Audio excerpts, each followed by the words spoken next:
I can't even tell you the ways in which Patrick has influenced and contributed to my life. Look, let's just start with the fact that his business acumen, his execution is absolutely top shelf. There's nobody better in the game at doing what Patrick does than what he does.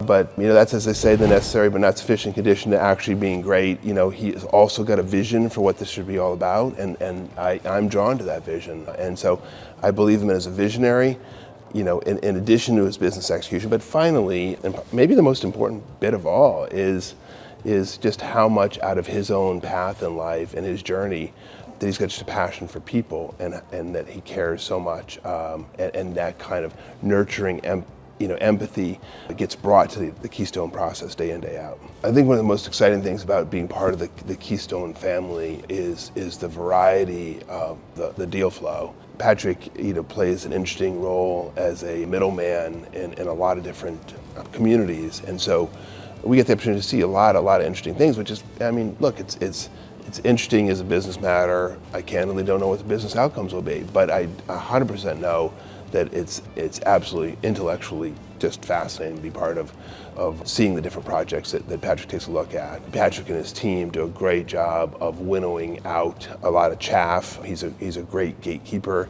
You don't see a lot of things that aren't actually reasonable things to consider.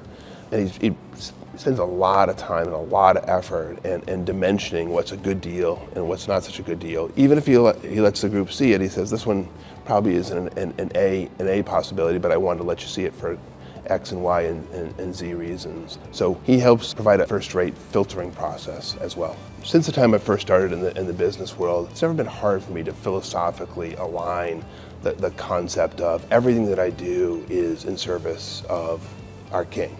That's what we do. That's the definition of our lives.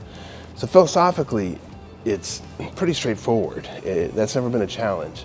Practically, in this world in which we live, it can become hard. You think you're prioritizing, something which is in advance of, the law of love, which is to love God and love your neighbor as yourself. But as it turns out, you've backed your way into some other optimizing function. You didn't mean to, but there you are. In that regard, that's why one of the reasons I love Patrick so much as a collaborator on the journey, because Patrick recognizes exactly how challenging that can be.